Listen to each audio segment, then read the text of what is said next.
So hi everyone, আপনারা অনেকেই বলেন যে আমরা চুল রিবন্ডিং করার পরে ওয়াশের পরে যে লুকটা আসে সেটা হচ্ছে আমরা আপনাদের সাথে শেয়ার করি না। এখন আপুর যে হেয়ারটা দেখছেন এটা হচ্ছে আমাদের ফাইনাল ওয়াশের পরে। ঠিক আছে, আপনি চুলের সাথে যত সততাগিরি করবেন, মানে আপনার চুলের ব্যাপারে যত অনেস্ট থাকবেন, তত রেজাল্ট ভালো আসবে। আপনি হচ্ছে কোথাও থেকে রিবন্ডিং করবেন, চুলে অতিরিক্ত কালার মারবেন, কলপ মারবেন, তারপরে এসে বলবেন যে আমাকে ভার্জিন হেয়ারের মতো স্ট্রেট করে দেন, এটা কখনোই হয় না আপু। তবে আমরা সর্বোচ্চ ট্রাই করি ভালো করার জন্য।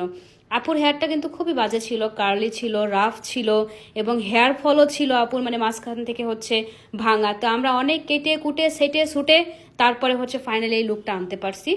এরপরে কয়েকটা স্পা নিলে আরও বেশি সুন্দর হয়ে যাবে। এটা কিন্তু আমাদের একদমই ওয়াশের কোনো রকম হচ্ছে আয়রন ছাড়া, মানে এখানে কোনো আয়রন টানা হয়নি, একদম ন্যাচারালি আপনাদের সাথে শেয়ার করছি। সো আপনারা যারা হচ্ছে আপনাদের হেয়ার অনেক বেশি রাফ হয়ে গেছে, যারা হচ্ছে আমাদের কাছ থেকে